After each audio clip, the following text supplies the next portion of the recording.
Emma Carter was the kind of person who blended into her surroundings effortlessly. At 24, she had the quiet energy of someone who observed life with a mixture of curiosity and caution. She lived alone in a modest apartment on Maple Street, a narrow suburban lane lined with small brick homes, each with their own well-kept lawns and the occasional flickering porch light.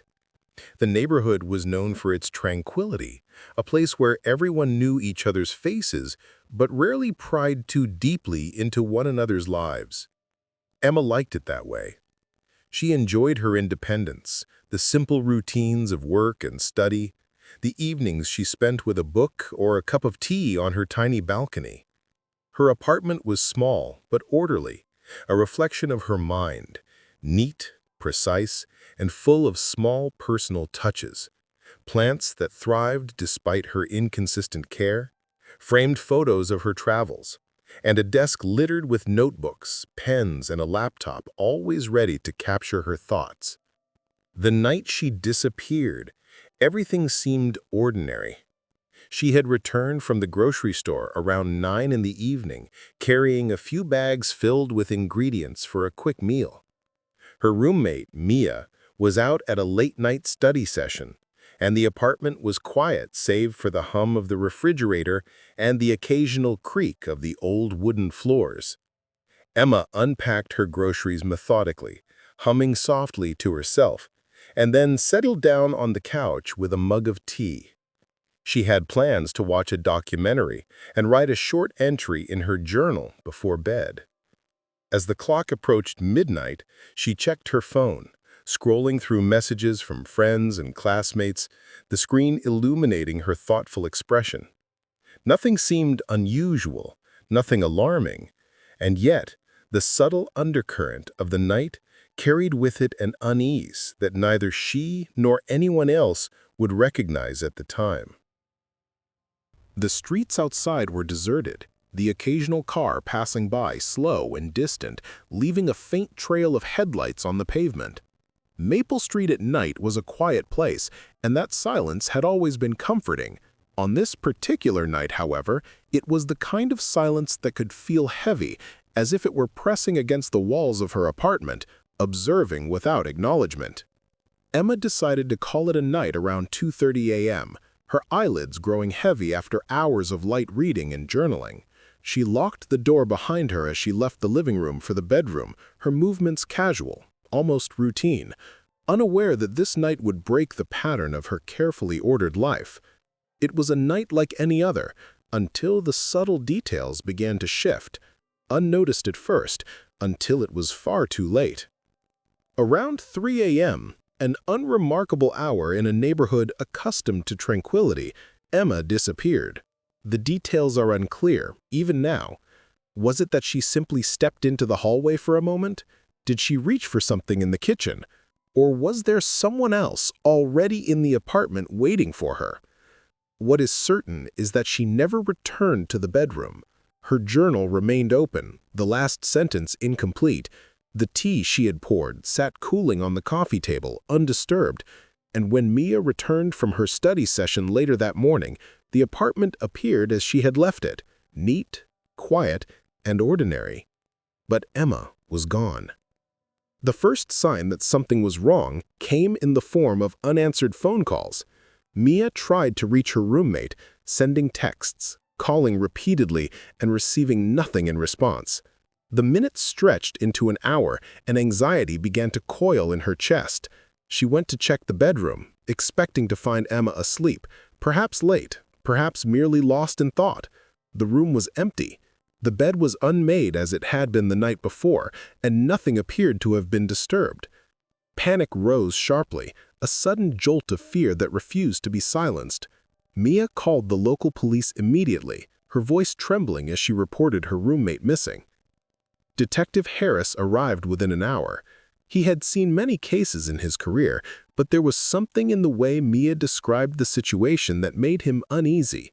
The apartment was quiet, unnervingly so. No signs of forced entry, no broken locks, no evidence of a struggle. Every door and window was intact.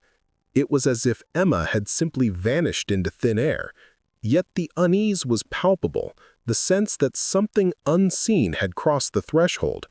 Harris moved methodically through the apartment, inspecting every corner, every shadow, every detail. His eyes lingered on the living room where Emma's tea sat untouched, the newspaper folded neatly, the apartment in perfect order except for the missing occupant. It was a puzzle that refused to be solved easily. Then came the CCTV footage. Emma's apartment had a modest security camera mounted outside the front door, part of a package the building required for all tenants. The camera showed Emma leaving for her grocery trip earlier that evening, returning around 9 as expected. There was nothing remarkable until the final frames recorded around 2:58 a.m. A shadow appeared inside the apartment. It moved deliberately, pacing, almost as if waiting. Emma had not yet returned from the bedroom. No one else should have been there. Yet there it was, a figure, dark and indistinct, clearly present in the living space. The footage left the detectives stunned. Someone had been inside. Someone had been waiting. And Emma was nowhere in sight. Over the next several hours, the investigation expanded. Forensic teams arrived, dusting for fingerprints, checking for DNA evidence, and combing every inch of the apartment. It was meticulous work, slow and exacting. Each item was logged, photographed, and analyzed, but the results were maddeningly sparse. The intruder had left almost no trace. It was as if they had been careful to erase every footprint, every mark of presence. Yet the shadow on the CCTV was undeniable. Someone had been there. Someone had breached the supposed safety of Emma's home, and that someone remained unseen, unidentified, a specter haunting the narrative that was slowly unfolding around them. The morning after Emma disappeared, Maple Street was alive with whispered conversations. Neighbors exchanged worried glances, some trying to reassure themselves, others openly speculating about what had happened. Everyone remembered seeing Emma the previous evening, smiling as she returned from the store, carrying her grocery bags with casual ease, completely unaware of what lay ahead. The police had already arrived, marking the street with faint chalk outlines for documentation. Cars lined up with flashing lights and detectives moving carefully from house to house, asking questions and recording statements. The neighborhood, once peaceful and quiet, now felt under scrutiny. Every person a potential witness, or, worse, a potential suspect. Detective Harris began with the people who knew Emma best. Her roommate, Mia, was interviewed extensively, recounting the mundane details of the previous evening. She described Emma's routines, the groceries she bought, the tea she brewed, and her movements around the apartment. There was no indication of fear, no warning signs that she sensed danger. Yet even Mia felt a subtle unease she couldn't fully explain. It was a feeling that, with hindsight, might have been the first whisper of something amiss. Harris listened carefully, noting both what was said and what was left unspoken. Sometimes, silence revealed more than words ever could. The next step was the neighbors. Harris spoke to everyone along Maple Street, starting with the apartments immediately adjacent to Emma's. Many reported nothing unusual, only the faint sounds of the apartment settling and the occasional passing car. One elderly neighbor, Mrs. Whitmore, mentioned seeing a man in a dark hoodie lingering near the building shortly before midnight. She hadn't thought much of it at the time, assuming he was a visitor or someone waiting for a ride. Her description was vague, but the police noted it down carefully. Even this slight memory could be a lead if corroborated. The presence of an unknown figure so close to the apartment, hours before Emma's disappearance, began to shape the investigation into a more deliberate scenario. The police also reached out to delivery personnel and local service workers. Several had made routine visits to nearby buildings, but none recalled interacting with Emma or anyone suspicious around her apartment that night. Still, one courier vaguely remembered leaving a package at the door and noticing movement inside, though they couldn't be certain it was Emma. Harris considered every possibility. Could the person seen in the CCTV footage be the same figure spotted outside earlier? Was the intruder someone familiar, someone who knew the building layout, the routines of its tenants? Or was it a stranger, moving in silence and hiding in the shadows? Each scenario carried implications, some terrifying, others chillingly plausible. Meanwhile, forensics continued combing through the apartment. They found few physical traces of another person, no fingerprints on obvious surfaces, no signs of forced entry, and no disturbed furniture. Yet the CCTV footage was undeniable. Someone had been inside, someone had moved deliberately, and someone had disappeared before Emma was even reported missing. Harris gathered his team to reanalyze the footage, frame by frame, enhancing it as much as possible. Shadows shifted strangely, reflections appeared where none should exist. At one point, they noticed a small glint near the living room bookshelf, a faint reflection that could indicate another presence. Was it a tool, a piece of jewelry, or a hidden camera left behind by the intruder to monitor Emma? The possibilities made the hair on the back of Harris's neck stand on end. Interviews with Emma's friends added more pieces to the puzzle. They described her as cautious, aware of her surroundings, someone who didn't make careless decisions. None reported any recent altercations or threats, though there had been occasional mentions of a distant ex-boyfriend who had difficulty letting go. Yet even when questioned, he had an airtight alibi for the night of the disappearance. Still, the detectives could not ignore any leads, however thin. Every person in Emma's life was examined, every interaction considered. Something or someone had violated her apartment that night, and that someone had chosen a moment when Emma was most vulnerable. Detective Harris began to focus on patterns. While neighbors and friends offered fragmented memories, he noticed recurring inconsistencies in timelines. People remembered clocks showing different times, streetlights flickering, and even faint sounds that went unnoticed until the investigation forced them to recollect. The human mind often alters perception, especially under stress, but these discrepancies were small threads in a tangled web of clues. Harris began charting every timeline, cross-referencing statements and comparing them against the CCTV footage. Slowly, a picture began to emerge. Not a complete picture, but one that hinted at deliberate planning, patience, and premeditation.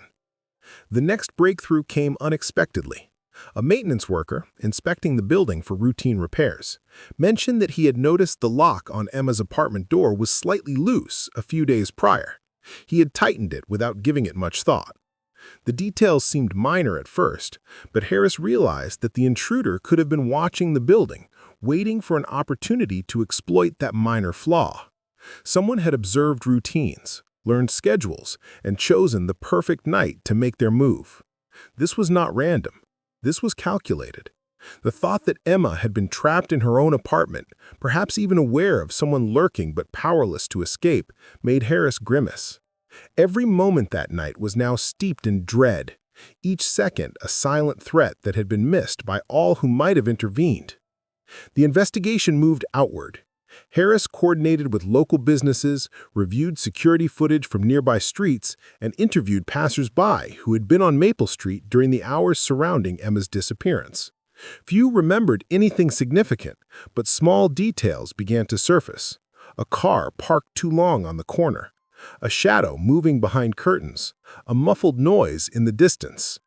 Each observation seemed insignificant in isolation, but together they formed a faint mosaic of activity around the apartment.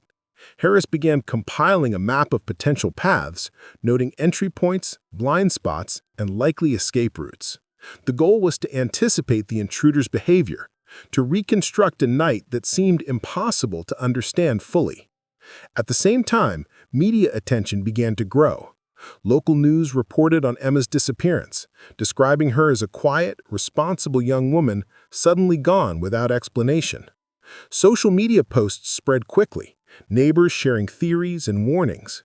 Some suggested a stranger, others whispered about personal conflicts, and a few even speculated on supernatural explanations, though Harris dismissed such ideas immediately. The pressure mounted on the police to find answers quickly, yet every lead seemed to open more questions than it resolved. The investigation had become a delicate balance between fact-finding, speculation, and patience. Despite the intense scrutiny, one fact remained undeniable: the shadow on the CCTV footage. It was the single piece of evidence that tied the mystery together. Harris returned to it repeatedly, watching the figure's movements with growing unease. The pacing was methodical, deliberate, and hauntingly calm. Whoever this was, they had confidence, knowledge, and patience. They entered Emma's apartment without leaving a trace, observed her routine, and then vanished. The chilling implication was clear. Emma's disappearance had not been random, and whoever was responsible might strike again or had a deeper plan that had yet to unfold. By the end of the second day, the investigation had grown complex. Multiple leads, conflicting witness accounts, and the eerie certainty of the CCTV footage combined to create a case that seemed as mysterious as it was urgent. Harris and his team worked tirelessly, determined to find Emma, to uncover the truth lurking behind the shadows. Each small breakthrough, each new observation, each tiny inconsistency was meticulously recorded and analyzed. The stakes were high, the tension palpable, and the sense of urgency in every movement and every decision grew heavier with every passing hour. As the investigation stretched into the third day, Detective Harris and his team grew increasingly focused on the apartment itself. The building had been searched thoroughly, yet every surface, every corner seemed untouched by intrusion. It was almost as if the apartment had swallowed Emma whole, leaving nothing behind except the faint shadow caught on the CCTV. Harris reviewed the footage again, scrutinizing each frame for anything previously overlooked. That's when he noticed something subtle, a glimmer on the living room floor near the base of the bookshelf. Barely noticeable, a reflection caught by the hallway light. It was easy to dismiss at first glance, but something about its position, the angle, and the way it caught the light drew Harris's attention. He crouched and examined the bookshelf closely. The shelves themselves were ordinary, filled with books, plants, and knickknacks, but the lower section felt unusual. There was a slight gap along the edge of the wooden frame, something that should not have been there. Harris pressed gently, and the panel gave way just slightly, enough to suggest that it might slide or hinge open. His pulse quickened. Could there be a hidden compartment? Could this be where the intruder had concealed themselves? Carefully, Harris and two officers moved the shelf aside, revealing a narrow crawl space, just wide enough for a person to squeeze through. It was dark, suffocating, and immediately gave off a sense of long-term concealment. Inside the crawl space, dust and debris were disturbed, as if someone had recently moved through it. There were small footprints in the fine layer of dust, consistent with shoes worn indoors. Harris found a half-empty water bottle, some discarded wrappers, and then something more personal: a scarf that belonged unmistakably to Emma. The realization hit like a blow. She had been here. Somehow, the intruder had managed to capture her, or perhaps she had sought refuge and become trapped. The implications were terrifying.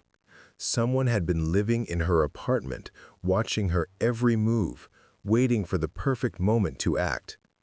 The thought that the intruder could have been right there, inches away, unseen, unsettled everyone in the room. As forensic teams documented the crawl space, Harris pieced together the likely sequence of events. The intruder had likely entered through the door earlier, perhaps days in advance, using the slightly loosened lock.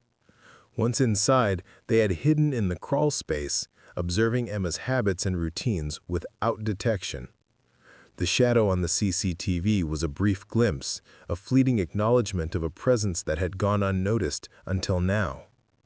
Harris imagined Emma moving through her apartment unaware, while someone else was always nearby. The psychological horror of being observed, even for a few moments, was chilling. Yet in this case, those moments had stretched over hours, perhaps days. Meanwhile, the investigation into potential suspects expanded.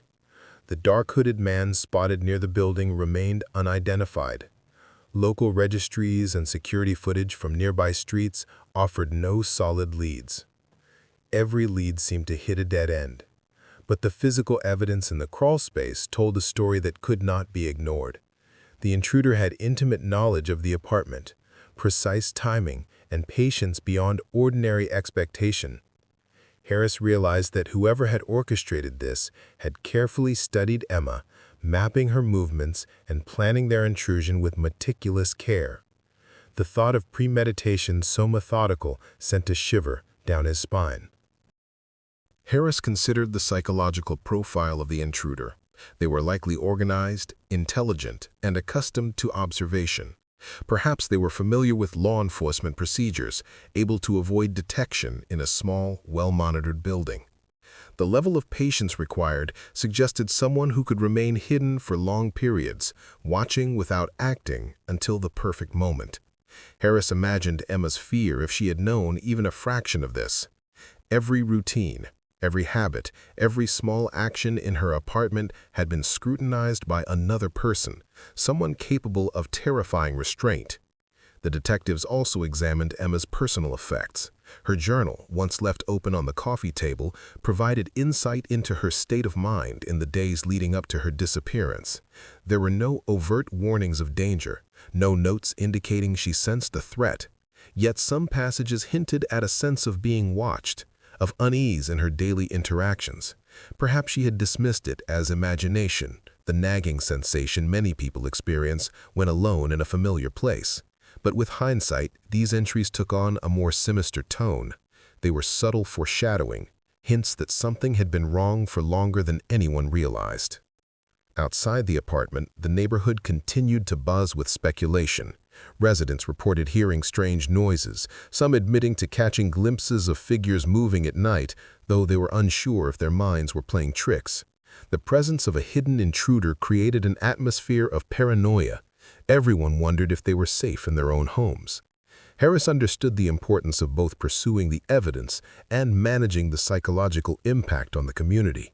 He needed answers quickly, before fear escalated into chaos.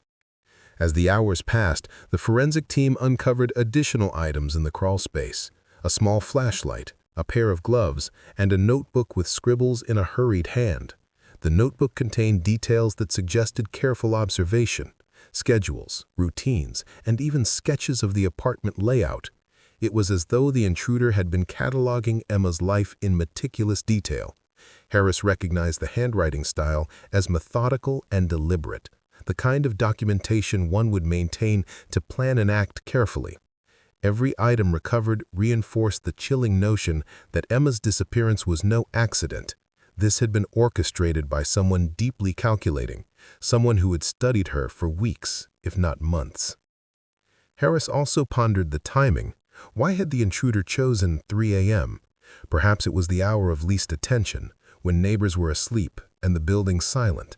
Perhaps Emma herself had a routine that the intruder had studied, noting the moments when she was most vulnerable. The alignment of these elements pointed to premeditation and calculation on a scale that was terrifying in its simplicity. The intruder had not acted impulsively.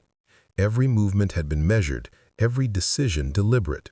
The evidence suggested patience, discipline, and a willingness to wait indefinitely for the right opportunity. Detectives also considered the possibility that Emma had discovered the intruder and had attempted to escape. Perhaps the crawl space had been a refuge, a hiding place she had sought in desperation. Or perhaps she had been captured, restrained, and moved at some point, leaving only these traces behind. Each theory was horrifying, yet none could be dismissed. Harris knew that the psychological state of both the intruder and the victim was central to understanding the events of that night. The meticulous planning, the concealment, the patience, it all pointed to a mind both precise and unrelenting. As night fell again on Maple Street, the apartment felt heavier, almost oppressive. The discovery of the crawl space, the carefully cataloged evidence, and the shadow caught on CCTV created an atmosphere thick with tension. Harris and his team continued to work, knowing that the next breakthrough could come at any moment. The intruder, whoever they were, had demonstrated remarkable patience. They had managed to blend into the apartment unnoticed, a ghost among the living, and now it was up to law enforcement to catch up. Emma's fate hung in the balance, and every hour without answers increased the urgency, the tension, and the fear that gripped everyone connected to the case. The discovery of the crawl space shifted the investigation dramatically. Detective Harris and his team worked through the night, piecing together evidence and reconstructing the timeline with precision. Every detail pointed toward a singular conclusion. Emma had been watched, followed, and potentially trapped by someone who knew her apartment intimately. The meticulousness of the intruder suggested someone local, someone with access and familiarity, and the patience required to remain hidden for hours, possibly days, was unsettling. Harris's instincts told him they were closing in, and yet the tension of the unknown lingered. Whoever was responsible had left almost no trace, save for the items in the crawl space and the subtle signs captured by the CCTV. It was during a review of local records and building access logs that a breakthrough emerged. A maintenance worker, regularly employed at the apartment complex, matched several minor yet unusual details from eyewitness accounts. He had been seen near Emma's building at odd hours and had keys to multiple apartments, including hers. Harris's team cross-referenced his schedule with Emma's disappearance. The patterns aligned disturbingly well. The detective felt a mixture of relief and dread. Relief that a potential suspect had been identified, dread at realizing the level of premeditation involved. The intruder had been in the shadows for weeks, studying habits, and now the evidence was beginning to point unmistakably to him. Harris coordinated a discreet surveillance operation. The suspect, unaware of being watched, returned to the apartment complex under the guise of routine maintenance. Officers observed his movements closely, noting how he carried tools, checking doors, and glancing around as if ensuring no one noticed him. There was a calmness in his behavior, an unsettling confidence that marked him as someone methodical. Harris reviewed the crawlspace evidence alongside these observations and realized the intruder had likely spent time there before Emma's disappearance, preparing for a calculated act that had now reached its climax. The tension was palpable. The detective knew that confronting him would require careful planning. One misstep could jeopardize the case and Emma's chance of being found alive. Meanwhile, forensic analysis had confirmed that several personal items in the crawlspace, including Emma's scarf and bag, had been handled by the intruder. The presence of these items, combined with the meticulous surveillance of her routines, left no room for doubt.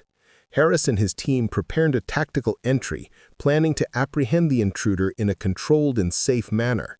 As night fell on the fourth day, officers moved quietly through the complex, communicating in hushed tones. The apartment was dark, silent, and heavy with anticipation, each hallway and doorway a potential site of confrontation. Harris felt a knot of apprehension tighten in his stomach. The culmination of days of meticulous investigation was about to unfold. Inside the apartment, the suspect was aware of the approaching danger, but remained calm. He had been careful for weeks, learning the movements of both residents and law enforcement patterns. As the officers breached the apartment, he attempted to retreat toward the crawlspace, but Harris and his team anticipated this move. The confrontation was swift yet tense. Harris shouted clear commands while officers secured exits, ensuring no escape. The suspect froze momentarily, caught between the instinct to flee and the inevitability of being caught. The tension was tangible, every second stretching into an eternity.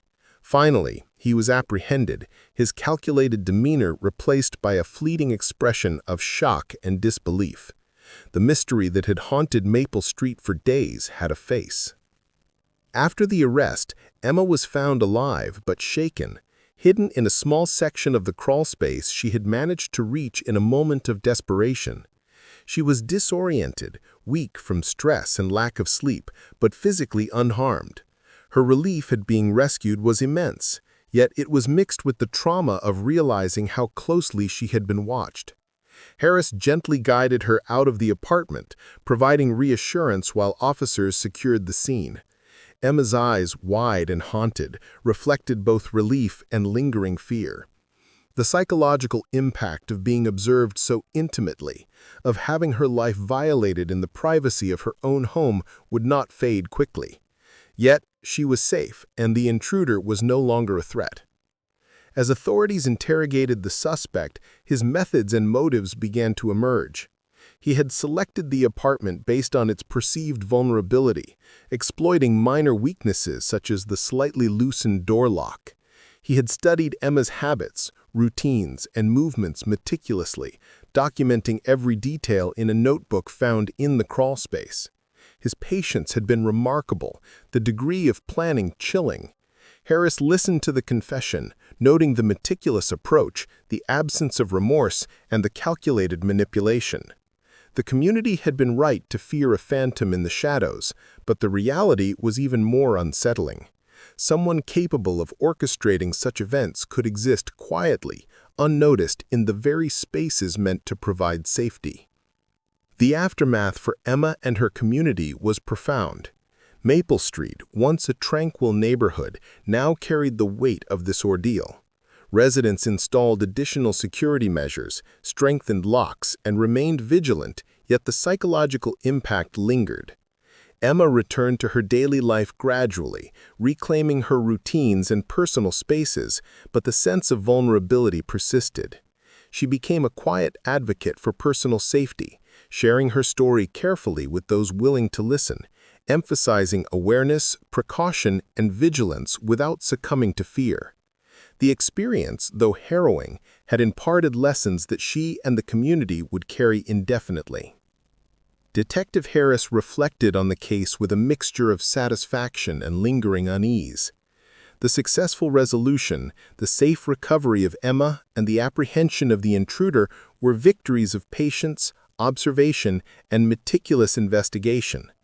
Yet the case also served as a reminder of the fragility of personal security, the hidden dangers that can exist even in ordinary, familiar spaces. Harris remained vigilant, knowing that such meticulous, patient perpetrators could emerge elsewhere, exploiting vulnerabilities that many overlooked. The shadow that had haunted Emma's life had been captured, but the cautionary tale of her experience would resonate far beyond the walls of her apartment. As Maple Street gradually returned to a semblance of normalcy, the memory of the events lingered. The quiet streets, the familiar brick homes, and the once comforting stillness of night had been irrevocably altered.